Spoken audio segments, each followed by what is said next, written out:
एक महिला पुरुषाच्या बरोबरीने काम करणारी महिला म्हणता येईल. पण एवढ्या प्रसिद्धीला जायला असं आम्हाला तर वाटलं नाही.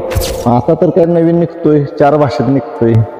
पहिलं महाराष्ट्र पुरता मर्यादित राहील.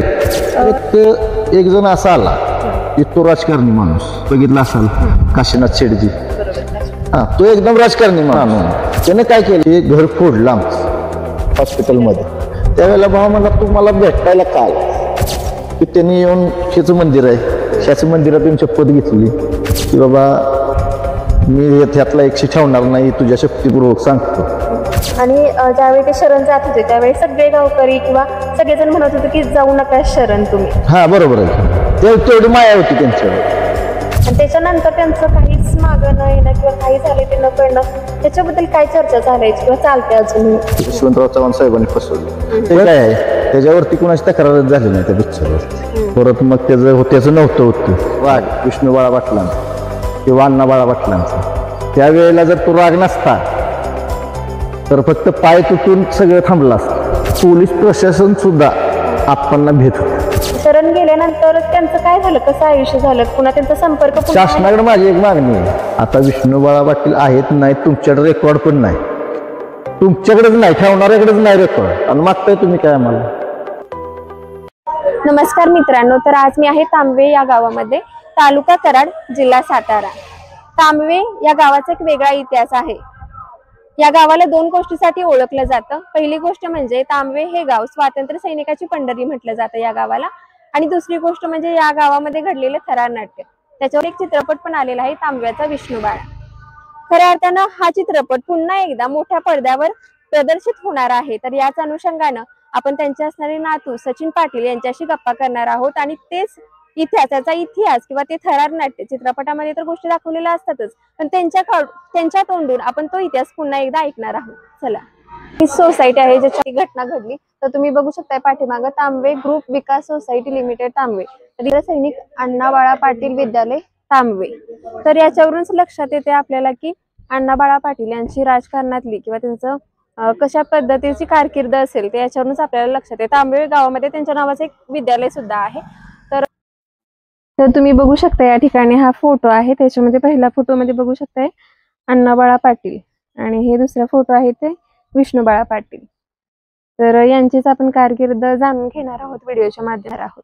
मित्रांनो, मी आलेली आहे पाटण खोऱ्यामध्ये आणि त्याच ठिकाणी एक गाव आहे पाठरवाडी, आणि या पाठीमागं तुम्ही बघू शकताय इथं भैरवनाथाचं मंदिर आहे. तांबवे या गावाबद्दलचा इतिहास अख्ख्या महाराष्ट्राला माहिती आहे आणि चित्रपटाच्या माध्यमातूनही अख्ख्या महाराष्ट्रानं तो इतिहास बघितलेला आहे. विष्णू बाळा पाटील आणि ज्यावेळी भाऊबंदकीतून आणि राजकारणातून एक वादाची ठिणगी पेटली आणि खऱ्या अर्थाने खुनांची एक मालिका सुरू झाली. त्याच्या खऱ्या अर्थानं सुरुवात कुठे झाली असेल तर याच मंदिरामध्ये. विष्णू बाळा पाटील यांनी याच मंदिरामध्ये येऊन शपथ घेतलेली आणि तिथून पुढे बघितली ते एक थरार नाट्य या गावानं अनुभवले आणि अख्ख्या महाराष्ट्राला ते माहिती आहे. तर आपण या व्हिडिओच्या माध्यमातून विष्णू बाळा पाटील यांचा इतिहास आणि अण्णा बाळा पाटील यांची राजकीय कारकीर्द उलगडण्याचा प्रयत्न करणार आहोत. तर आज आपल्यासोबत आहेत विष्णू बाळा पाटील यांचे नातू सचिन पाटील. तर त्यांच्याकडूनच आपण याविषयीची अधिक माहिती, सविस्तर माहिती चित्रपटामध्ये तर आपण बघितलेच, पण आज त्यांच्या तोंडून आपण हे सगळी माहिती आहे ते त्यांच्या तोंडून ऐकणार आहोत, कारण ते त्यांचे वंशज आहेत. तर बघूया आणि त्यांच्याकडून जाणून घेऊया याबद्दलची अधिक माहिती. नमस्कार दादा. तर पहिल्यांदा तर मला दादा विचारायचं आहे की सगळ्यांना तर विष्णू बाळा पाटील यांचा इतिहास माहित आहे, चित्रपट बघितलाय सगळ्या, म्हणजे तांबवे या गावापुरतं नाही, महाराष्ट्राला खऱ्या अर्थानं हा इतिहास माहिती आहे, ही घटना माहिती आहे. पण पुन्हा एकदा आपण या व्हिडिओच्या माध्यमातून दादांच्याकडून तो इतिहास किंवा त्या आठवणी पुन्हा एकदा प्रकाशात किंवा उजाळा टाकण्याचं काम या व्हिडिओच्या माध्यमातून आपण करणार आहोत. तर सुरुवातीला तर दादा, ज्यावेळी आपण बघितलं त्यावेळी सुरुवातीला अण्णा बाळा पाटील आणि विष्णू बाळा पाटील हे कुस्ती म्हणजे पैलवान होते आणि त्यांची पहिल्यांदा मिरवणूक काढण्यात आली. त्यावेळी हरी पाटील किंवा त्यांचे सगळे मिरवणूक म्हणजे त्यांचा आनंद सामील होत होते, कौतुकानं त्यांना खांद्यावरती घेतलेलं असा प्रसंग आम्ही चित्रपटामध्ये बघितलेला. म्हणजे थरार नाट्य सुरू झालं त्याचं नक्की कारण काय होतं दादा? त्यावेळेचं कसं होतं वातावरण की बऱ्यापैकी म्हणजे सगळेजण म्हणजे हे पैलवान म्हणजे कुस्ती क्षेत्रातले असताना त्यांना असं होतं की सगळे एकत्र राहायचं. आमचं कुटुंब एक होतं, बाबा त्या कुटुंबात सगळ्यांचा एकत्र सहभाग. फक्त त्यात काय झालं, स्वातंत्र्य मिळालं हम्म. त्यात पहिली सोसायटी आणि दुसरं म्हणजे पाणी पुरवठा स्कीम. बरोबर. त्या स्कीम गावात मंजूर झाल्या. हा. त्या मंजूर त्यावेळेला शिकले सवरलेला माणूस कोण तर अण्णाबाळा पाटील. म्हणजे आमचे आजोबा, थोरले आजोबा बरोबर. अण्णाबाळा पाटील हे सगळ्यात शिकलेले. म्हणजे गावात त्यावेळेला शिक्षणाचा हेच नव्हता, विषयच नव्हता. त्यावेळी मग ते- त्यावेळेला ते शिकलेले. हा. म्हणून ती सरकारी योजनेचा सगळा जो काही लाभ वगैरे आहे काय आहे तो त्यांच्या मार्फत मिळायला सुरुवात झाली. त्यांनी ते गावासाठी आणलं. गावासाठी ते आणल्या, सोसायटी आणली म्हणा किंवा पाणी पुरवठा स्कीम आणली. हा. पण त्यातून परत एक जण असा आला की तो राजकारणी माणूस. हा. म्हणजे तुम्हाला पिक्चर मध्ये तुम्ही बघितला असाल काशीनाथ शेठजी. बरोबर. काशीनाथ. हा, तो एकदम राजकारणी माणूस. हा. त्याने काय केलं, राजकारण ह्यात सुद्धा म्हणजे हे समाजकारण चाललेलं यांचं, बरोबर आहे. पण त्यात सुद्धा राजकारण आणून हे घर फोडलं आमचं. म्हणजे हे घर एकत्र जे होतं 5-7 जण चांगले चांगले पैलवान, आणि हे फोडायला एकमेव व्यक्ती तो जबाबदार असेल किंवा आणखीन येतील म्हणा त्यावेळेला. कारण पैलवान म्हणजे पैलवानच. पैलवान तुम्हाला सांगायला नको, सगळ्या ह्याच्यात माहित आहे पैलवान म्हणजे व्यक्तिमत्व कसं असतं. मग त्यानंतर ते परत परत परत परत जसं जाईल तस तसं मग त्यांनी ते आमच्या आजोबांचा पाय तोडला. हा, तो पहिला पहिला होता. प्रसंग होता. परत त्यानंतर मग विष्णुबाळा पाटलांनी शपथ घेतली की काय नाही बाबा, आता मी ह्यांना सोडणार नाही. पण भावाची ते शपथ. का सोडणार नाही, तर तिथून इतकं हे झालं की पहिल्यांदा आता ह्यांचा पाय तोडला की त्यांना सिव्हिल हॉस्पिटल कराडमध्ये न्यावया घेऊन गेले. हा. म्हणजे त्यावेळेला बारीक होतं, म्हणजे हा, छोटस कराड. होतं कराडमधलं. हा. मग तिथून बैलगाडीनं असा त्यांचा प्रवास होता. त्यानंतर परत तिथनं त्यांनी सांगितलं क्रिटिकल कंडिशन आहे, पाय पूर्ण तोडावा काढावा लागेल, कारण थोडाच राहिला होता. मग ते म्हणले तुम्ही सातारा सिव्हिलला न्या. तिकडे घेऊन गेल्यानंतर परत अण्णा विष्णुबाळा पाटील म्हणजे कसं गोरगरिबांचं काय वार, ते म्हणजे त्यांना राजकारण माहित नाही, काय माहित नाही, कुस्ती आणि शिकार ह्याच्या व्यतिरिक्त त्यांना काय माहित नाही. पण त्यातनं आता ते गेलेले शिकारीला, त्याच्या पाठीमागे हे झालेलं. ते परत ज्या वेळेला भावाला भेटायला गेले हॉस्पिटलमध्ये, त्यावेळेला भाव म्हणला तू मला भेटायला का आलायस, तू जोपर्यंत ही सगळी संपत नाही तोपर्यंत तू मला तोंड दाखवायचं. त्या एका एका शब्दासाठी तिथनं ते भावाचं म्हणजे त्यावेळेच बंधुप्रेम जास्त होतं. आत्ताचं काय म्हणजे मी बोलू शकत नाही आत्ताच्या बंधुप्रेमासाठी, पण त्यावेळेचं बंधुप्रेम ते बंधुप्रेमच होत. मग तसं झाल्यानंतर की त्यांनी येऊन शेचं मंदिर आहे, त्याचं मंदिरात येऊन शपथ घेतली की बाबा मी त्यातला एकशी ठेवणार नाही, तुझ्या शक्तीपूर्वक सांगतो. भैरवनाथांच्या त्यांची भरपूर श्रद्धा होती की जे काय असेल ते भैरवनाथ, अशीच एवढी मोठी श्रद्धा होती. इथं शपथ घेतली. हा, इथं शपथ घेतली आणि मग ती चालू झालं त्यांचं. आणि कसं असायचं म्हणजे फिल्म मध्ये तर बऱ्यापैकी 90% गोष्टी तुम्ही सांगितल्या त्याच दाखवलेत. 10% थोडं असतं, शेवटी फिल्म प्रोडक्शन आहे, हा, थोडंफार 10% इकडे तिकडे होऊ शकतं, पण अडचण नाही काय त्यात, हाय बरोबर आहे ते. पण दादा आता हे जे सांगितलं 7 खुनांची मालिका असेल तर तुमचं वातावरण गावचं खूप कसं असेल, म्हणजे जर तुम्ही ऐकलं असेल त्याबद्दल कसं होतं वातावरण त्यावेळेला जे 5-7 वर्ष 10 वर्ष जे असतील ती 10 वर्ष एकदम ह्याची होती. म्हणजे त्या 10 वर्षात असं सगळं गाव भीतीचं वातावरणात होतं, दहशतच कुणी कुणाच्या बाजूने बोलायचं. समजा आता ज्यांचं हे केलं, मी आता वध म्हणेन त्या गोष्टीला, कारण काय खून वगैरे असं म्हणलं की परत एकदा झालंय ते माझ्याबद्दल, त्यामुळे मी ते आता वध म्हणेन. ज्यांचा वध झालाय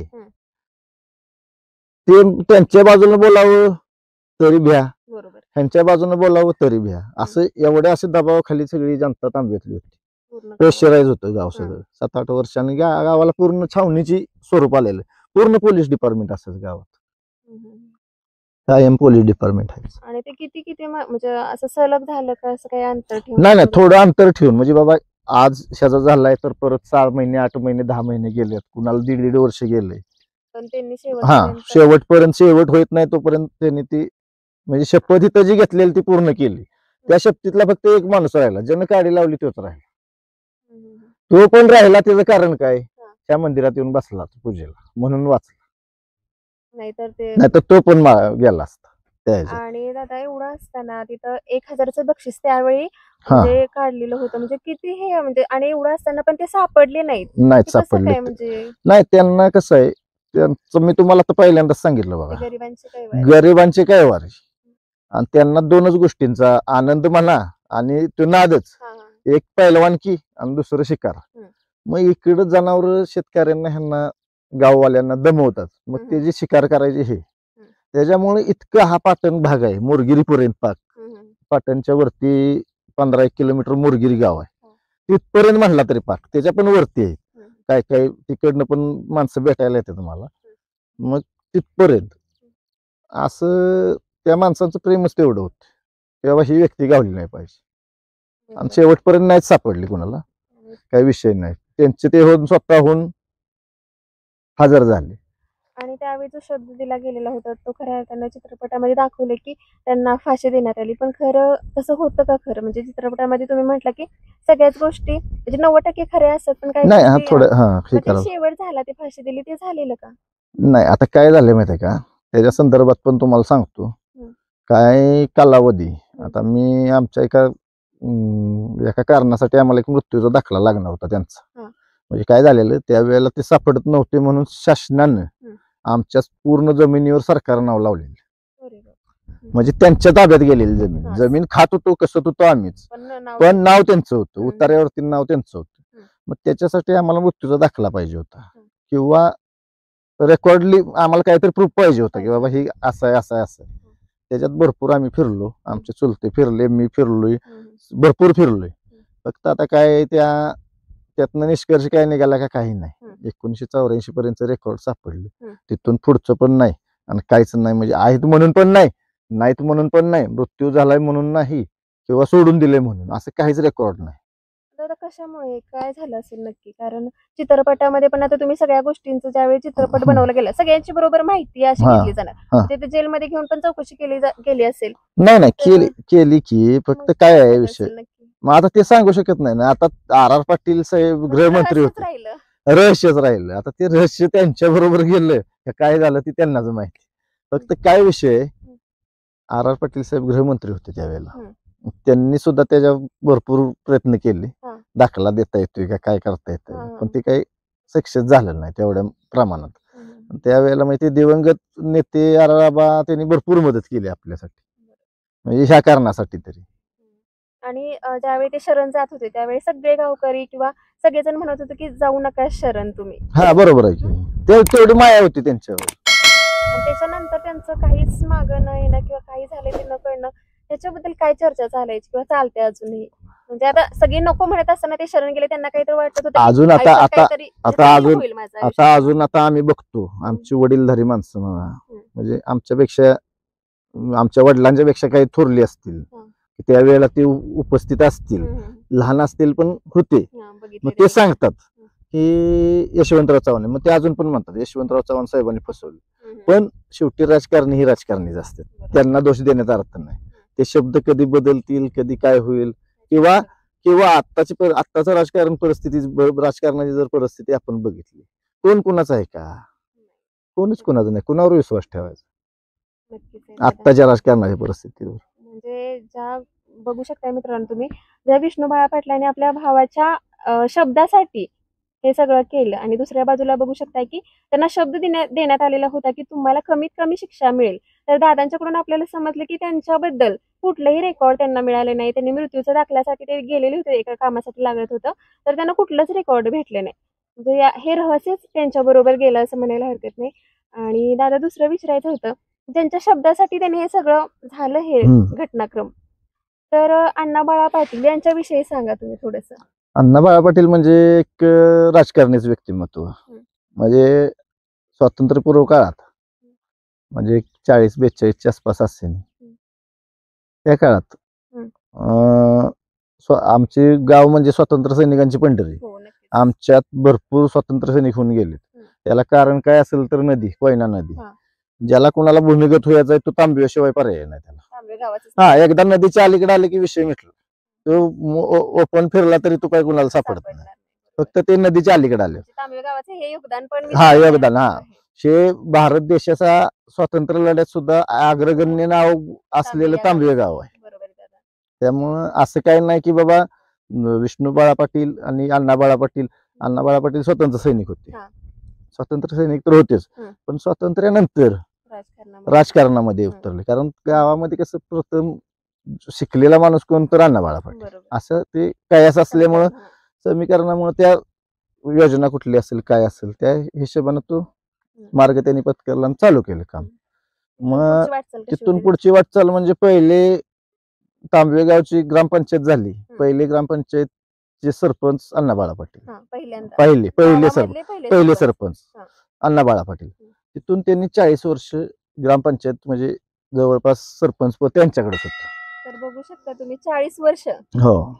आणि गावात भरपूर विकास कामं. सुखसुविधा विकास काम भरपूर काय काय आणले त्यांनी. आता तुम्ही बघाल, तुम्हाला जाताना आता दाखवतो, शाळा आहे, 3 मजली शाळा आहे. त्यांचं योगदान भरपूर आहे. आमच्या भावकीची जागा आहे सगळी. आमची भावकी आहे, अजून 1-2 भावकी आहेत त्याच्यात, की बाबा आमचीच भावकी फक्त नाही, अजून पण संलग्न 2 भावकी आहेत, त्यांचं पण योगदान आहे त्यांच्या जागे संदर्भात.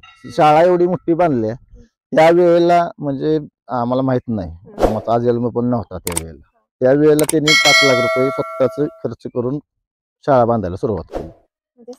समाजकारण त्यामध्ये आता शाळा चांगली नावाजलेली शाळा आहे, केंद्र शाळा आहे तांबवे, आता कॉलेज आहे, 12वी पर्यंत शाळा आहे, खूप छान. त्यांना नाव, त्या शाळेला नाव पण त्यांचंच आहे.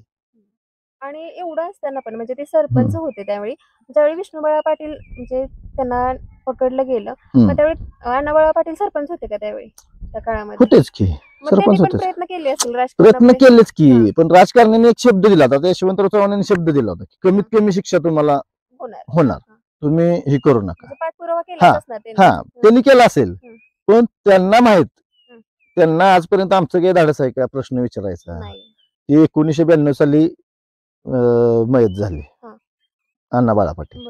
आमचा जन्म 1984. आम्हाला पण आम्ही बंधनात, आम्ही बोलू शकत नाही, बोलणार कोण? आमचे वडील 89 ला वारले, त्यामुळे बोलणार कोण? बरं, आमचं काम नाही ना, आम्हाला तेवढा इतिहास पण माहित नव्हता, म्हणजे काय झालं होतं तेच माहित नव्हतं. आम्ही लहान काय विचारणार, कोण विचारणार?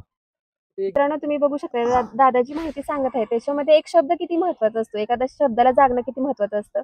आणि विष्णुबाळा पाटील यांनी भावाला दिलेला शब्द, त्यासाठी झालेले हे 7 खून, आणि दुसऱ्या बाजूला यशवंतरावांनी दिलेला शब्द की तुम्हाला कमीत कमी शिक्षा होईल, या 2 शब्दामधलं, आणि त्या शब्दासाठी, आणि तुम्ही शरण या पुन्हा एकदा या शब्दासाठीच ते शरण गेलेले होते की तुम्ही शरण या, तुम्हाला कमीत कमी शिक्षा होईल.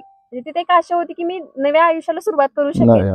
म्हणजे शब्दाला जागणं काय असतं, हा गुण खऱ्या अर्थानं विष्णुबाळा पाटील यांच्याकडून नक्कीच आपल्याला शिकायला मिळतो, दादांच्याकडून जी माहिती मिळते त्याच्यामधून.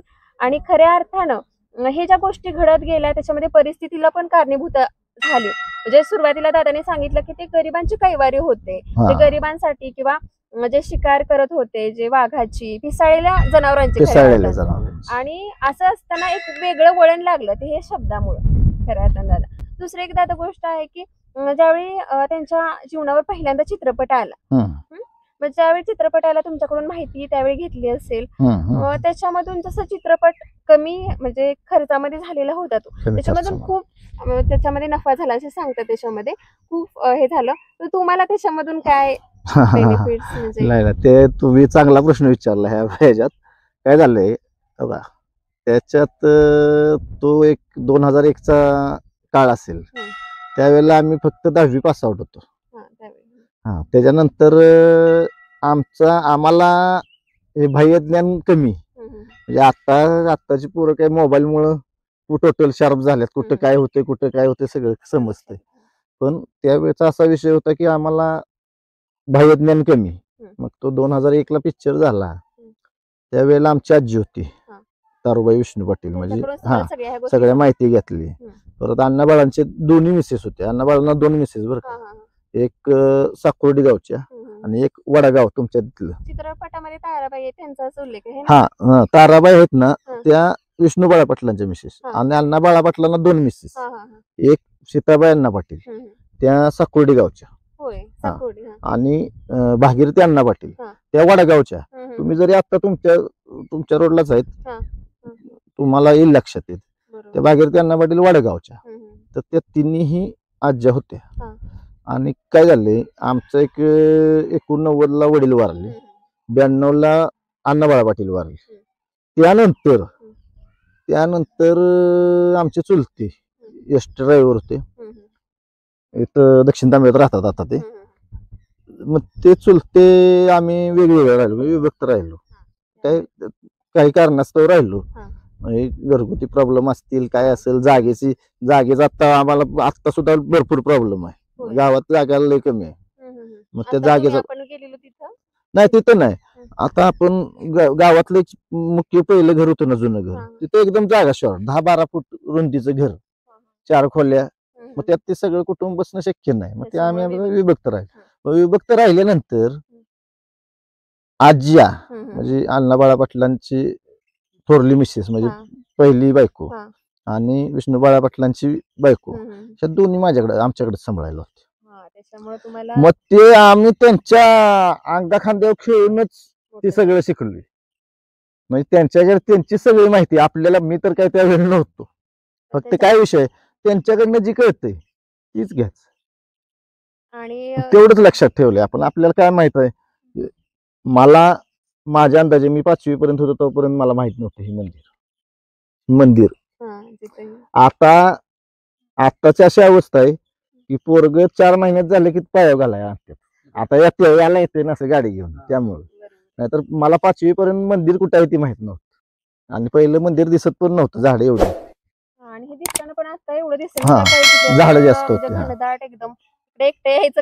विषय नाही. त्यातनं आपण काय केलंय, त्यातनं आपला प्रॉफिट काय झाला नाही, 100% झाला नाही. कारण काय आहे, त्या वेळेला तिथं बोलणारा व्यक्तीच नव्हता. बोलायचं कोणी? बर, आजी आमची शिकलेली आहे का अडाणी? बर, आमची आई होती, पण त्यांना मर्यादा. मी तुम्हाला मागाशी पण एक शब्द सांगितला बघा, महिलांना मर्यादा असते. त्या मर्यादेपर्यंत पुरुष असेल, आणि त्यावेळेची संस्कृती आपली कशी आहे, पुरुष प्रधान संस्कृती. पुरुष असता 100% तिथं प्लस गेला असता, 100% तिथं काहीतरी फायदा झाला असता 100%. पण आताची अवस्था काय आहे, तिथं काय आपण बोललो पण नाही आणि आम्हाला बोलायचा अधिकारच नव्हता. जोपर्यंत आजी आहे, आई आहे, तोपर्यंत काय बोलणार, चुलती होती, त्याच्यामुळे आम्हाला बोलता आलं नाही. आणि त्यावेळेला चुलत्यांनी पण लक्ष दिलं नाही. करार केला असेल त्यावेळी काही नाही, असं काय केलेलं नाही आपण. कसल्याही परिस्थितीत आपण पेपर काय केलेलं नाही. पण आता विषय काय आहे, त्याच्यावरती कुणाची तक्रारच झाली नाही. त्या पिक्चरवरती कुणाचीच झालेली नाही, आमची पण नाही, पुढच्यांची पण नाही, काय नाही.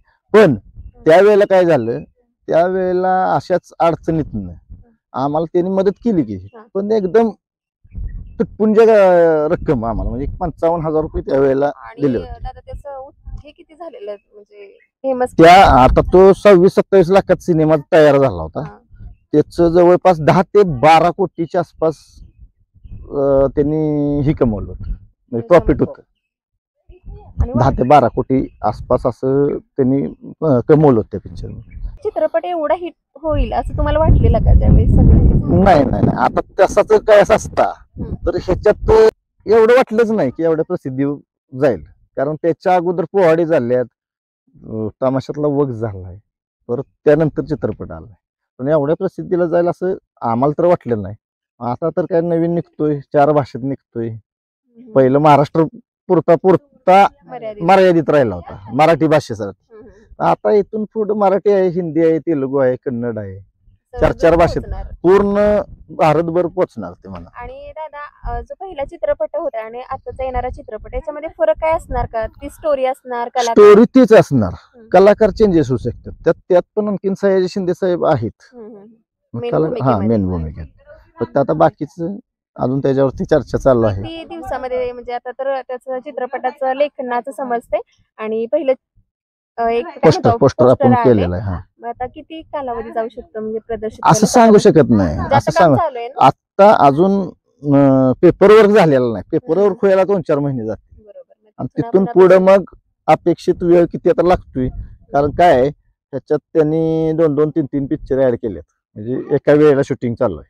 त्याच्यामुळे जरा वेळ लागू शकतो, पण बघूया. 26-26 च्या आसपास येईल, 26 एंडच्या आसपास कुठंतरी चित्रपट पुन्हा मोठ्या पडद्यावर येतोय त्याच्याबद्दल काही तुमच्यामध्ये म्हणजे ते लोक तुमच्यापर्यंत आलेली का, चर्चा काय झालेली का या संदर्भात? ते अजून कोणीही आपल्या जवळ बरोबर आलेलं नाही, आपल्याकडे आलेलं नाही. फक्त काय झालं होतं, आमच्या चुलत्यांच्या बरोबर त्यांची फोनवरती चर्चा झाली होती, बोलणं झालं होतं. मग त्यांनी म्हणले बाबा ठीक आहे तुम्ही करताय करून टाका. मला पण फोनवरती बोलणं झालं होतं माझं पण. मी म्हणलं चला ठीक आहे, तुम्ही आमच्या आजोबांचं नाव मोठं होतंय, आणखीन आता मोठं आहेच, आणखी मोठं होत असेल तर काय अडचण नाही, म्हणलं करून घ्या. बरोबर आहे, नक्कीच. इथपर्यंत गेलेलं आहे, ऑन पेपर अजून काही नाही, होऊन जाईल ते पण थोड्या दिवसात. आणि नक्कीच खऱ्या अर्थानं पहिल्यांदा एकत्र असणारं हे कुटुंब आणि एक गैरसमजाची ठिणगी म्हणू शकतो आपण पडली आणि त्यातून हे सगळं थरारनाटे या गावानं अनुभवलं. गैरसमजातूनच म्हणायला लागेल आपण. आणि बाहेरचा एक व्यक्ती येतो आणि कुटुंबामध्ये काहीतरी सांगतो आणि त्याच्यामधून एकाच ठिकाणी स्वतःचा आनंद व्यक्त करणारी आपलीच माणसं आणि त्याच्यामधून हे सगळं होतं. दादा तुम्ही काय सांगाल याच्याकडे, म्हणजे ह्या गोष्टीकडे बघत असताना? नाही काय माहितीये का, आता सांगू का एक तुम्हाला, तुम्ही आता म्हणला ते एकदम बरोबर आहे, गैरसमजात ना. माझं तर असं म्हणणं आहे, तुम्हाला काय प्रॉब्लेम असला घरातल्यांच्या बरोबर, बोलू शकला कुठले घरातला असू द्या बाहेरचा असू द्या, त्या व्यक्तीला डायरेक्ट जाऊन बोला. तर हे झालं नसतं पुढे. जर ते डायरेक्ट बोलले असते ना तर झालं नसतं 100%. आणि अजून पण ते काय आपण बघतोय बोलतोय, पण अजून त्या माणसांचं म्हणजे त्या वेळची माणसं अशी होती की शब्दाला जागणारी होती, 100% जागणारी. आत्ता तशी आहेत का माणसं आपल्याकडे? नाही. आज आता इथे बोलला की तिथे थोड्या वेळाने तिकडे गेला की बंबाबो. आज आता आमचं कुटुंब सुद्धा बारकं नाही तसं बघायला गेलं तर. आमचे एक चुलते इथं दक्षिण तांब्यात राहतात, श्रीरंग विष्णू पाटील, म्हणजे थोरले चिरंजीव, अण्णा विष्णू बाळा पाटलांचे थोरले चिरंजीव, ते इथं दक्षिण तांब्यात राहतात. आमचं कुटुंब खाली, त्यांना चुलत्यांना एक मुलगा आहे. आमचे वडील एक धाकटे चिरंजीव, त्यांना 2 मुलं, मी एक, अजून एक थोरला भाऊ होता तो एक्सपायर झाला ऍक्सिडेंट मध्ये. परत आमची पोरं आहे ती, मला एक मुलगा आहे सत्यजित, परत बाबांदुराजाला एक मुलगा आहे ओम, ती पुण्यालाच असते स्थायिक. ते आपले वेल एज्युकेटेड आहेत, तुम्ही तिथंच व्यवसाय करताय तिथंच राहा.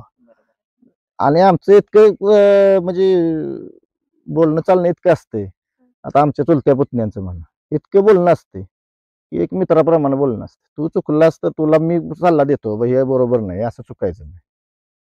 म्हणजे त्या घटनेतून एक एखाद्या वेळेला धडाच म्हणायचा. ती आजीनं आम्हाला इतकं शिकवले की बाबा हे असं करायचं नाही. तुम्हाला काय प्रॉब्लेम असेल समक्ष बसा, समक्ष बोला, समक्ष त्याच्यातनं पर्याय काढा. दुसरं कोणी येण्याचा प्रश्नच राहत नाही. बाहेरचा कोणी आणून त्याचा पर्याय काढायचा प्रयत्न तुम्ही करू नका. आणि माझं पण सगळ्यांना सर्वांना एकच सांगणं आहे की बाहेरचा कोणीही मध्यस्थी घालून पर्याय काढत बसू नका. समोर स्वतः जावा, शांततेत बोला, शांततेने पर्याय निघतो 100%. वादानं पर्यायाला असंख्य तोंड फुटत जातात, परत मग त्याचं नव्हतं होतं. राग काय असतो हा आमच्या परिवाराच्या आत्ताच्या इतिहासाप्रमाणे बघा, राग आपण कशाला म्हणतो, त्यावेळेचा राग विष्णू बाळा पाटलांचा किंवा अण्णा बाळा पाटलांचा, त्यावेळेला जर तो राग नसता तर फक्त पाय तुटून सगळं थांबलं असतं. बरोबर आहे. हे 7 जण गेले नसते. विष्णू बाळा पाटील आत्ताही आपल्यापाशी असतात म्हणा, किंवा त्यांच्या वयोमर्यादेनुसार ते एक्सपायर झाले असते, काय झालं ते विषय वेगळा. आपल्या कुटुंबासोबत हा, वेळ घालवू शकले असते. कुटुंबासोबत वेळ घालू शकले असते. पण राग काय असतो, माझं तर असं म्हणणं आहे की कुणी रागवून न रागावता बरोबर आहे. प्रेमाने जग जिंकता येतं, काय असा विषय आणि नाही. दादा हे सगळ्या घटना झाल्यानंतर तुमच्याच घरातली होती ते सगळी आणि ते सगळं झाल्यानंतर त्यांच्यातला वाद निवडायला किंवा तुमच्यामध्ये पुन्हा आता तुमची पुढे येणारी पिढी त्याच्यामध्ये पुन्हा पहिल्यासारखं नाही तयार व्हायला किती वेळ गेला? वेळ भरपूर गेला. कारण काय आहे, आता 92 सालापर्यंत भाऊ होतेच. भाऊ असल्यामुळे ते काही एवढं शक्य नव्हतं, म्हणजे लवकर जवळ येणं. पण भाऊनी बराचसा प्रयत्न केलेला जवळ यायचं, आणायचं, म्हणजे ती पुन्हा एकदा ती सगळी माणसं जवळ आणण्याचा प्रयत्न केला. पण ती काय आहे, आपण म्हणतो एकदा एखाद्याच्या डोक्यात, आता मला आमच्या पूर्वजांनी आजीने जी सांगितली ती माझ्या डोक्यात फिट आहे, ती मी शेवटपर्यंत त्याचा अवलंब करणार का तर करणार. मला जोपर्यंत ते आठवतात शब्द तोपर्यंत त्याचा अवलंब होणार. ते पूर्वजांचा विषय आहे आणि त्याने ते हे केलंय. मग आजच्या घडीला आता तुम्ही जगुदोंडींचे असू दे, जगुदोंडीचं वंशज असू द्यात, परत ह्याचे वंशज असू द्यात, आपल्या हरिपाटलांचे वंशज असू सगळे आहेत.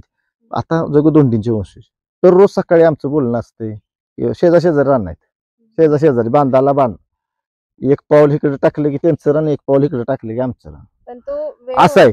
आता आमचा वाद असतो का कशा आहे कसल्या गोष्टी.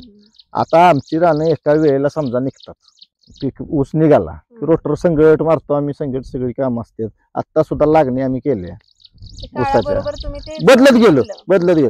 आता राजकारणात सुद्धा राजकारणात आम्ही सगळे एकत्र आहे. पहिला काळ होता की बाबा काय नाही, हे आमचे विरोधक ते विरोधक, हे असं झालं तसं असं होण्यापेक्षा माझ्या माहितीनुसार आपण एकत्र राहिलो तर 100% फायदा आहे आपला. पहिला मुद्दा म्हणजे काय, आपण 50 वर्ष मागे होतो समाजाच्या, त्या घटनेमुळे समाजाच्या 50 वर्ष मागे आमचं घर होतं. आमचंच म्हणजे आमचंच नाही सांगत, हे जेवढे होते ना 5-7 जण गेलेले त्यांचं पण माग होत. आम्ही समाजाबरोबर आहे का, आत्ताशी कुठेतरी आम्ही समाजाबरोबर आलो. त्याचं कारण काय म्हणलं, आपण जर वेगवेगळं राहिलो अजून 5-25 वर्ष मागे जायला कमी नाही आपल्याला. त्याला एक पर्याय आहे की आपलं एकत्र राहणे, एकत्र राहिलो तर 100% आपला फायदा होईल, आणि तोच आम्ही करतोय. एकत्र राहतोय, वेळ गेला पण तुम्ही त्याच्यातून शिकला आणि पुन्हा एकत्र आलो. दादा तुमच्याकडून शिकायला हवी, आणि तुम्ही तेच धरून नाही बसला की ते झालं. तो आता 70 वर्षापूर्वीचा काळ होता, 70 वर्षापूर्वी, 65 ते 70 वर्ष झाली त्या काळाला. मग 70 वर्षाचं तुम्ही डोक्यात घेऊन बसायचं, 3 पिढ्या गेल्या त्याच्यात 3री पिढी आपली. ही आपण आता आपलं पण संपलं, 40-41 वर्ष वय झालं, अजून एक 10-20 वर्ष जगू, संपला विषय आपला. त्याच्या खालच्या पिढीला काहीतरी दिलं पाहिजे ना आपण ज्ञान, किंवा असं नाही असं राहावा.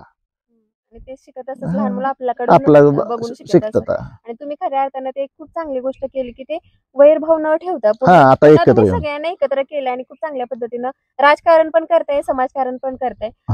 आता बघूया, आता हे नवीन एक चित्रपट येतोय, काय फंडिंग जर झालं तर त्याच्या अनुषंगाने आता आम्हाला, आमच्यातला तर काय आम्हाला तर अपेक्षा नाही, आपल्याला अपेक्षा नाही म्हणून आपण सोडून देणे पण चुकीचं आहे. काय आहे, आता मागचे दिग्दर्शक अण्णा देशपांडेंनी 10-12 कोटी रुपये तुम्ही कमवले, आणि आम्हाला काय दिले तुम्ही, त्यातला तुम्ही उपयोग करू शकला असता गावासाठी. आम्ही गावासाठी केलं असतं. आमचा काय असतो नाही की संपूर्ण पैसे आले, काय आले, तुम्ही 5 लाख दिले 10 लाख दिले तर ते आम्ही सगळे ठेवायचे. काय नियोजन आहे का, तुम्ही नंतर सांगाल? चाललंय, बघूया. नाही त्याचं मी जरा त्याचा खुलासा मी तुम्हाला अवश्य एक वेळ फोन करून बोलवून घेऊन मी तुम्हाला ते बाईट देईन. आहे जरा डोक्यात माझ्या, पण ती कल्पना जरा कॉस्टली त्याच्यामुळे ती कितपत प्रत्यक्षात उतरेल ह्याची मला अजून त्याच हे लागलेलं नाही. मला ज्या वेळेला तुमचा आहे म्हटलं, तुम्ही एवढ्या तन्मयतेने सांगताय, विचार करताय, तर नक्की होईल. पुन्हा एकदा आम्हाला या तांबवे गावाला भेट द्यायला 100%. तर दादा, हे सगळं थरार नाट्य बघत असताना विष्णू बाळा यांच्याकडून तरुण पिढीनं काय शिकावं, किंवा ह्या सगळ्याचं तुम्ही आता साक्षीदार आहात, आजीकडून तुम्हाला सगळं समजलं, त्याचा या घटनेचा ज्यावेळी विचार करता तर तुम्हाला काय वाटतं, काय सांगावं या तरुण पिढीला, बघणाऱ्या तरुण पिढीला? माझं एक सांगणं आहे बघा, आता आत्ताची पिढी तुम्हाला माहित असेल, आता तुम्ही विवाहित आहात, तुमच्या घरचं वातावरण तुम्हाला माहित असेल, माझ्या घरचं मला माहित आहे, प्रत्येकाला माहित असते. तरुण पिढीला माझं एक सांगणं आहे बाबा, भावाभावांच्यात तेवढं वैर करू नका. भाव जर एकत्र असला तुम्ही तर जग जिंकता येते तुम्हाला, 100% जग जिंकता येते. जरी बायकांच्यामुळे वाद झाला तरी तुम्ही दिवसातला 1 तास तरी तुमच्या भावाभावांच्यासाठी खर्च करा, 24 तासातला. आणि हे आत्ता काळाची गरज आहे. तुम्ही काही केलं तरी तुम्ही बघा, तुम्ही एकटे राहा आणि तुम्ही 4 जण भाऊ समजा, तुम्ही एकटे राहा आणि 4 जण एकत्र राहा, खूप फरक असतो. खूप फरक आहे, बघण्याचा पण आणि प्रत्येक गोष्ट खूप फरक आहे. म्हणजे आमच्यात आता आम्ही सगळे जर चुलत भाऊ, सख्खे भाऊ सगळे जर बघितले, आम्ही 13 जण नाही, नक्कीच फरक राहतो.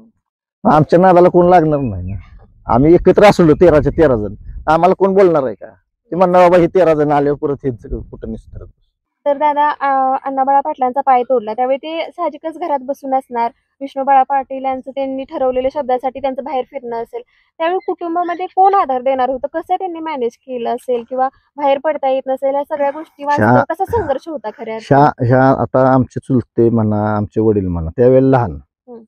मग ह्या संघर्षाला एक महिला, पुरुषाच्या बरोबरीनं काम करणारी महिला म्हणता येईल त्याला. आमची आजी विष्णूबाळा पाटलांची मिसेस, त्यांनी इतकं फेस केलंय की त्याला प्रमाण नाही. म्हणजे तुम्ही आत्ताच्या स्त्रिया तेवढं बघू शकत नाहीत. म्हणजे तेवढं चित्रपटात दाखवलंय तसं नाही, तो थोडंफार कमी असेल. कारण एवढा पण काही विरोध नव्हता की त्या चित्रपटात दाखवले त्याप्रमाणे गाडीतनं ओढून नेताना घ्यायला लागलं, असा पण काही विरोध नव्हता आपल्याला गावात. तर ती घटना काल म्हणजे झालेली तसं हा, होता विरोध. म्हणजे विरोध विरोध नव्हता. दाखवलेलं तसं झालेलं. हा, विरोध नव्हता. असं विरोध नव्हता असं काही नाही, होता पण त्या प्रमाणात नव्हता. की बाबा ज्या प्रमाणात पिक्चर मध्ये, आता पिक्चर मध्ये दाखवतात, आता चित्रपट आहे तो चालला पाहिजे, त्या हिशोबाने त्यांचं जरा डायरेक्शन असते, काय असते तेवढं जरा होतं. इकडे तिकडे विषय थोडाफार डायव्हर्ट होत असतो. आजीनी खऱ्या अर्थानं त्या सगळ्याला सामोरे जाऊन. आता म्हणजे आजींनी इतक्या व्यवस्थित फेस केलं की त्यांनी आम्हाला सुद्धा त्यांनीच घडवलं. आजींचा सहवास तुम्हाला लाभला. हा, 2012 साली आजी वारले. 2012 साली 2012 सालापर्यंत आजी आमच्या बरोबर होते. म्हणजे अण्णाबाळा पाटील वारले तरी 20 वर्ष आजी आमच्या बरोबर होती. तर दादा तुमच्या आजी तुम्ही सांगताय की 2012 पर्यंत तुमच्या सोबत होत्या. तुम्ही बऱ्याच गोष्टी विचारल्या असतील, त्यांनी सांगितल्या असतील. तर पोलिसांचा एवढा सगळा दबाव असताना, हे सगळं वातावरण एकदम तापलेलं असताना काय त्यांचा म्हणजे ते प्रवास होता, कसं ते दिवस होते, याबद्दल तुम्ही बोलत असताना काय सांगितलं का त्यांनी तुम्हाला, एखादी आठवण? नाही, आम्हाला असं सांगायचं, आजी आमची सांगायची आपली की त्यावेळेचे पोलीस प्रशासन सुद्धा आप्पांना भेट होत. म्हणजे असा ते हे होता की ते सुद्धा भिवून असायचं त्याला. आपण दहशत होती. जर पोलिसाला असं समजा सांगितले काय नाही तू बाबा तिथं जा तिथून ये जा एकटा, तर तो एकटा जात नव्हता. ते दोघं तिघं असे घेऊन जायचं, ग्रुपने जायचं. का एकट्याला परत विष्णूबाळा पाटलांनी गोळी घातली तर असा ते इतकी वचक होती. त्याचा फायदा इतका झाला की घरातल्या महिलांना असं एवढं त्रासाचं जीवन जगावं लागलं नाही. किंवा म्हणजे गावात म्हणा, म्हणजे जोपर्यंत ते सापडले नाहीत तोपर्यंत. सापडल्यानंतर तो पडतळीचा काळ होता. माणसाकडे त्यावेळेला म्हणजे क्षेत्र आमच्या गावाला अगोदरच कमी, पहिलंच कमी. आणि ते आता आमची जमीन म्हणजे असं की आम्हाला काय 20-30 एकर जमीन नाही इकडे कुणाला. सगळ्या डोंगरातच आहे आम्ही. 5 एकर वाला म्हणजे सगळ्यात मोठा शेतकरी बरं का आमच्याकडे. 5 एकर म्हणजे सगळ्यात टॉपचा शेतकरी. पण 5 एकरात तुमच्या वरच्या 40 एकर वाल्याला भरायचं. 5 एकर वाला आहे. पाणी योजना सगळं पाण्याखाली आहे. हो, सगळं क्षेत्र पाण्याखाली. पाणी योजना 4 पण चालू आहे, 3 पण चालू आहे तिथले. म्हणजे आजींचा पण संघर्षच म्हणायचा. हा, संघर्ष त्या ठाम राहिल्या. त्यामुळे त्या सगळं फेस करू शकल्या. ते त्या काळामध्ये त्यांचा तो खंबीरपणा असणं पण किती मोठी गोष्ट आहे. त्यांना आता तसं दिसत नाही, एखाद्या गोष्टीने डगमगणं, थोड्या गोष्ट झालं की नाराज होणं, ह्याच्या पलीकडे जाऊन एवढं सगळं असताना त्यांनी खंबीरपणे कुटुंबाला सावरून घेतलं. ही गोष्ट खूपच मोठी म्हणायला लागेल दादा. ही गोष्ट खूप मोठी म्हणण्यापेक्षा त्यांचा संघर्ष आजकालच्या पिढीला होऊ शकत नाही. तेवढा मी नाही, कोणी करू शकत नाही. आज आम्हाला थोडं कुठल्या अडचणीत असलो तर असं वाटतं की बाबा आता हे मी माझ्याकडनं होतंय का नाही, सक्सेस होईल का नाही. पण त्यावेळेला अडचणीवर अडचण, पहिली संपते तर दुसरी अडचण काहीतरी असणार त्यांच्यापुढे. तेवढ्या अडचणींना फेस करणं सुद्धा म्हणजे त्यांच्यासारखं, म्हणजे मी आता म्हणतो ते देवच होती. ती माणसंच देव माणसं होती. आपल्याला काही शक्य झालं नसतं एवढं. आता ह्या सगळ्याला आठवताना तुम्हाला विष्णूबाळा पाटलांचा नातू किंवा अण्णाबाळा पाटलांचे नातू म्हणून ज्यावेळी ओळखलं जातं त्यावेळेचा अभिमान कसा असतो दादा? नाही, मला असं वाटतं की आजच्या घडीला आमदार खासदार होत असतील, निवडून येत असतील, पडत असतील, पण आमचं जे हे पद आहे की नाही विष्णूबाळा पाटलांचा नातू, हे आम्ही मरेपर्यंत आहेच. आम्हाला बरोबर आहे. आम्ही मरेपर्यंत म्हणजे त्याला पिढ्या ह्याच्या मागे झाले. आता आहे आमचे पंतू असतील, खापर पंतू होतील, आमचे नातू असतील, त्यांच्यापर्यंत पिढ्यान पिढ्या हे चालत राहणार. आणि हे पद आमच्यासाठी आमदार खासदारापेक्षाच मोठं पद आहे. नक्की. पण आमची पुढची पिढी सुद्धा आमच्याकडून भरपूर काही शिकून घेते. आता आमची मुलं, आमचे पुतणे भरपूर काही शिकून घेतात की बाबा काय नाही, मग ते आप्पा कसे होते, हा, मग हा. दिसायला कसे होते, मग त्यांनी ती बंदूक कशी म्हणजे काम उत्सुकता नसते, असा आहे एक उत्सुकता आहे. प्रकारे. मग उत्सुकता आहे. आता पिक्चर मधनं बघतात आपण काहीतरी सांगतोय, बाबा ही मला तुझ्या पणजीने सांगितलं होतं, असं आम्ही सांगतोय ना, बाबा तुझ्या पणजीने हे सांगितलेलं हे तुला सांगतो, आम्ही काय बघाय नव्हतं. मग आणि त्यात जर एखादा प्रश्न, आता काय असते, लहान मुलं असतील, एखादा प्रश्न अडगा विचारतात, त्याचं उत्तरच नसते आपल्यापाशी. मग त्यावेळेला आम्हाला काय म्हणायला लागतंय, बाबा पणजीने मला इथपर्यंत सांगितलं होतं, इथनं पुढचं तिला पण तिने सांगितलं नाही, मला माहित नाही, मी तुला कुठलं सांगू. तर ह्या सगळ्या घटनेचा सूत्रधार म्हणजे घटनेचा सूत्रधार म्हणजे काशीनाथ वाणी किंवा हम्म. काशीनाथचे. तर ज्यावेळी आप्पा शरण गेले, शरण गेल्यानंतर त्यांचं काय झालं, कसं आयुष्य झालं, पुन्हा त्यांचा संपर्क पुन्हा आला का तुमच्याशी कधी? नाही नाही नाही, ज्या दिवशी काशीनाथ शेठजी मंदिरात, म्हणजे काशीनाथ शेठजींना मारायला गेले होते आप्पा, त्या दिवशी त्या दिवशी त्याच मंदिरात शाच मंदिरात, त्याच दिवशी ते शेवटी मंदिरात आपले ध्यानस्थ बसले होते. आप्पांनी त्यांना काही मारलं नाही, काय नाही, ते देवाच्या दारात. देवाच्या दारात त्यांनी सोडून दिलं तिथं की तू बाबा मार्ग पत्करलायस, पत्कर, आणि तिथून निघून गेले. त्यानंतर काशीनाथ शेठजी तांबव्यामध्ये गावामध्ये ते दिसले पण नाहीत कुणाला, कुठं आहेत ते पण माहित नाही, त्यांचे वंशज पण माहित नाहीत कुठं आहेत. पूर्ण आता संपर्क. मागे एकदा आपला पाठीमागचा चित्रपट आला, त्यावेळेला एक वंशज त्यांच्या पंतू म्हणजे त्यांच्या मुलीची मुलगी, त्यांनी कुणीतरी, नाही मुलीच्या मुलीची मुलगी, त्यांनी कुणीतरी काहीतरी हे दिलं होतं, एक स्टेटमेंट दिलं होतं. मला पण कॉल आला होता त्यांचा, ते असं असं आहे, त्यांनी कुठनं नंबर उपलब्ध केला होता माहित नाही, पण त्यावेळेला फोन आला होता. म्हणजे मला वाटतं 2003-04च्या आसपास असेल. त्यावेळेला आम्ही कराडला कॉलेजला असायचो, त्यावेळेचा तो विषय आहे. आणि आमच्या लँडलाईन वरती तो फोन आला होता आम्हाला. मग काय संदर्भात? नाही पिक्चर ती कुणाच्या परवानगीनं केला, असं केलं तसं केलं, मग त्या चित्रपटा संदर्भात बोला. त्याच्यानंतर परत आमचं आणि त्यांचं कॉन्टॅक्ट नाही काय. त्याच्यानंतर सुद्धा म्हणजे 2002 नंतर आज म्हणजे 22-23 वर्ष झाली, आमचं कसलंच कॉन्टॅक्ट नाही. आता जर मी या व्हिडिओच्या माध्यमातून त्यांना सांगू इच्छितो की जर तुम्ही कुठे असाल तर अवश्य भेट घ्या, आमची घ्या, किंवा कॉन्टॅक्ट करा, काय करा, कॉन्टॅक्ट मध्ये राहूया आपण. कारण काळ बराच बदलला आणि तुम्ही हा, सगळे काळ 70-75 वर्षाचा, 60-70 वर्षाचा कालखंड गेलेला आहे, पाठीमागे 2-3 पिढ्या गेलेल्या आहेत. त्याच्यानंतर सुद्धा आता जिथं जिथं आता कोण कुठं आहे आपल्याला माहित नाही. आता त्यांच्या तर कुटुंबाबद्दल मी बोलू शकत नाही, कारण काय आहे, त्यांचं कुटुंब कुठं गेलं, कुठं काय झालं. माझ्या एकदा फोन आलेला, तो फोन सुद्धा खरा होता का खोटा होता तुम्हाला माहित नाही, कारण समक्ष काही नाही.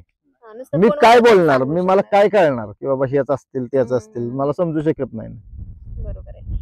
तर दादा शेवटचा प्रश्न, तुम्ही खूप छान माहिती दिली या व्हिडिओमध्ये आणि बऱ्याचशा प्रश्नांची उत्तरं तुम्ही सांगितली, तुमचं मन व्यक्त केलं याच्या व्हिडिओच्या माध्यमातून. तर पहिला चित्रपट आलाय, पुन्हा एकदा हा चित्रपट मोठ्या पडद्यावर येतोय, तर तुम्हाला पहिल्या चित्रपटामध्ये म्हणजे काही खंत वाटते का, काय बदल करावा, काय तुमची, आणि दुसरं म्हणजे तुमची शासनाच्या वतीनं या सगळ्यासाठी म्हणजे काय तुम्हाला वाटतंय, त्यांच्याकडून काय मागणी तुमची आहे का, ह्या दोन्ही बद्दल पण सांगा. आता बरं का, मला एक आता काय चित्रपटासंदर्भात बोलायचं म्हणजे बदल तर काय करता येणार नाही, आपल्याला करता येणार नाही म्हणण्यापेक्षा करायचंच नाही. जे सत्य आहे तेच आपण सांगितलेलं आहे, त्याच्यावरती चित्रपट झालेला आहे, काही विषय नाही. फक्त काय आहे, माझी एक भावना अशी आहे की आता हे चित्रपटवाले असतील समजा, दिग्दर्शक ते अनुप जगदाळे म्हणून आहेत, निर्माता, त्यांचं ते असतील म्हणा, सयाजी शिंदे साहेब असतील, परत जगताप साहेब असतील, निखिल जाधव असतील, ते आहेत. परत ते काय आहेत, त्यांना कसं झालंय की आता मध्यपर्यंत त्यांनी आम्हाला विचारलंच नाही. म्हणजे मी एक विचार असा करत होतो की तुम्ही पाक लॉन्चिंग पर्यंत गेलाय आणि आमच्या कुटुंबियांना, म्हणजे ज्यांच्यावरती तुम्ही फिल्म करताय त्यांच्या कुटुंबियांना तुम्ही अंधारात ठेवून काम करत असाल तर त्यात अर्थ नाही. म्हणून त्यांना मी कॉन्टॅक्ट करायचा प्रयत्न केला, बाबा हे असं काय होतंय. बरं, शासनाकडे माझी एक मागणी आहे, मी अजितदादांना पण त्याबद्दल भेटणार आहे एकदा जाऊन, उपमुख्यमंत्री आहेत, की त्या आमच्या उतार्यावर अजून सरकार नाव आहे थोडं, ते सरकार नाव कधी कमी करणार ते विचारायचा एक प्रश्न मला. तर त्या संदर्भात एकदा मला, आता मी तुमच्या व्हिडिओला आता बाईट देतोय, तर मला एक जनतेला सांगायचं आहे की आमच्या उतार्यावर अजून जमिनीवर अजूनही सरकार आहे, अजूनही आहे. त्यावेळेला विष्णुबाळा पाटील सापडत नव्हते म्हणून सरकार लागलेलं उतार्यावर, त्यातलं अजूनही सरकार आहे. ते कधी कमी करणार आहेत? आता विष्णुबाळा पाटील आहेत नाही, तुमच्याकडे रेकॉर्ड पण नाही, शासनाकडेच नाही, आम्ही कुठं आणायचं? शासनच रेकॉर्ड ठेवणार, शासनच, आणि आता मागणार पण शासनच. तुमच्याकडेच नाही, ठेवणाऱ्याकडेच नाही रेकॉर्ड, आणि मागताय तुम्ही काय आम्हाला? तर माझी अशी विनंती आहे अजितदादांना पण आणि माननीय महसूल मंत्री चंद्रशेखर बावनकुळे साहेबांना पण, तुमच्या हातात आहे ते, तुम्ही ते नावं व्यवस्थित करून आपलं आमची जमीन आमच्या नावावरती व्हावी, एवढीच अपेक्षा. खरंच दादांनी जसं सांगितलं दादांनी जसं सांगितलं त्या पद्धतीनं त्यांनी ज्या अपेक्षा व्यक्त केल्या त्याच्याकडे खऱ्या अर्थाने लक्ष देणं गरजेचं आहे.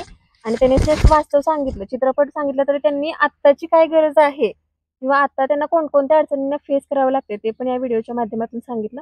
तर नक्कीच हा व्हिडिओ जर त्यांच्यापर्यंत जर पोहोचला तर नक्कीच त्याच्यावर विचार व्हावा, त्यांनी याच्याकडे दादांच्या जे त्यांनी मागणी केली त्याच्याकडे लक्ष दिलं जावं, अशीच अपेक्षा मी व्हिडिओच्या शेवटी व्यक्त करते. आणि दादा, तुम्ही आम्हाला जो अमूल्य वेळ दिला आणि तुमची ही माहिती पुन्हा एकदा काय म्हणतो, ह्या आठवणी पुन्हा एकदा याच्यावरती तुम्ही बोललात आणि पुन्हा सगळं हे आठवण्याचा या परिसरात, म्हणजे ज्या ठिकाणी विष्णुबाळा पाटील यांचा काय म्हणतो आपण इथं सगळं फिरलंय त्यांच्या भूमीत येऊन, जन्मभूमीत येऊन हे सगळं व्हिडिओ करणं आणि अनुभवणं हा वेगळाच अनुभव होता खऱ्या अर्थानं. आणि खूप छान वाटलं तुमच्याशी बोलून. पुन्हा एकदा तुम्ही माहिती दिली त्याबद्दल पुन्हा एकदा धन्यवाद. थँक्यू दादा.